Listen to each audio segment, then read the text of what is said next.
All right, so back on here on the 1978 Toyota pickup. I got the head taken off. I had a little bit of drama because this bolt right here, I was going through, taking everything out because a T55 Torx fit in there just fine. So I was working through them. And the first three came out no problem, or loosened them. Didn't take them all out, but just loosened them. And then I got to the fourth one, and it stripped.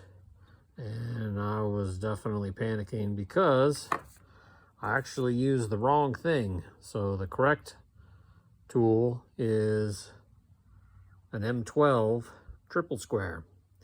So you can see that the contact points, there's 12 contact points on the triple square, and there's only 6 on a Torx. And so it fit just fine. It just didn't have enough contact points, and it's stripped it. So I ended up being able to hammer this in place. You know, just jammed it on there real hard, hammered it in place, and boogered up the front of it real bad. But got it on there. And you're not really supposed to do it, but I hit it with the impact gun. So, you know, brought my big battery and my big impact and was able to crack that loose. Like, I got to hitting it with the breaker bar and it felt like it was going to strip again. So I didn't want to deal with that mess. So, you know, while not really supposed to use an impact on removing those head bolts, you know, that was what I had to do. So got them all off, you know, went in the right order. In order to keep the heads from warping, you know, went through, I think, 4 series. And so it's just the opposite of what you'd normally do from tightening, you know, inside out. You're loosening outside in. And so went in 4 steps, you know, just cracked them, went through, and then, you know, 1/8 of a turn, 1/4 turn, and then everything was pretty smooth after that. Pried it off, no problem, didn't stick real bad. The head gasket was in decent condition. You know, I don't see anything here that indicates that it was blowing through anywhere. So, you know, all the water jackets look like they were fine. You know, I don't see any indication of, like, you know, where it was like blowing through anywhere. So head gasket looked like in decent condition. So pretty happy with that. Obviously, I'm not going to put that back, but it does show that it probably was sealed just fine. But you can see, like, all the rust that's on the inside from, you know, I don't know if somebody just wasn't running coolant through there or whatever it was, but there's a whole bunch of water jacket passages all over this thing, which is crazy. I think most of them are actually sealed off because, you know, they have this, like, lip of material on them, so I think a lot of them are sealed off. And then I got some, you know, lint-free rag stuffed in. Those are all of the oil passages that I just want to make sure. Looks like I got to get another one, little one right here.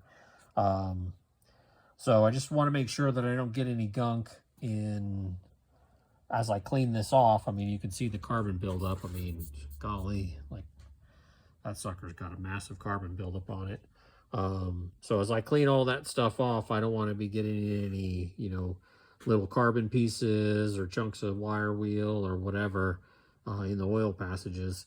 Getting a little bit of that stuff, like in the water, is no big deal. I mean, I'm going to end up flushing this block with something. I don't know what I'm going to do quite yet, but I'm not going to end up flushing it. So, you know, if there's little pieces of carbon or whatever in there, no big deal. And you know, the impeller on a water pump, big, you know, it can handle a little bit of gunk in there. So I'm not too worried about that. But I definitely don't want to get anything in the oil passages and then have a little random piece of debris getting inside of a bearing or clogging something up and stopping oiling. So I definitely don't want to deal with that. So got one more to do, but got all those there, and I'll end up just cleaning that down with just a wire wheel. There is this one cylinder. I think this is probably the one that was down on compression.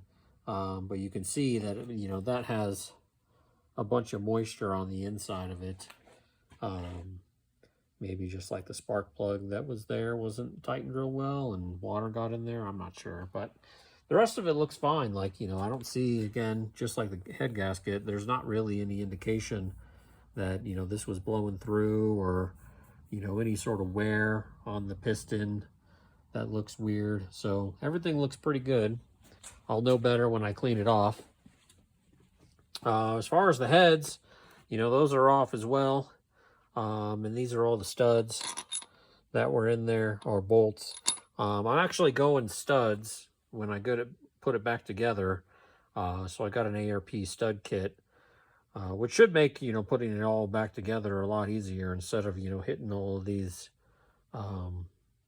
bolts that are through everything. You know, I'll have studs and it'll just slide the head perfectly in place and I won't have to worry about it being cockeyed or whatever. So, yep, making some good progress there. So I gotta take all the hardware off. I gotta get these hooks off of here. I gotta, you know, obviously take all of the springs and retainers and all that stuff out of here to get this stripped down to nothing.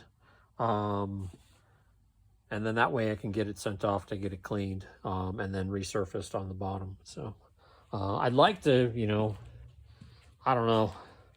It would be awesome if I felt comfortable taking this all the way down, but I probably won't. I'll probably keep all the pistons and everything in place since it looks pretty good. I won't strip it down to the block and send that away. I think I'm just going to work with what I got. Hopefully that ain't a mistake later, but that's what I'm going to do. All right, thanks. See you in the next one.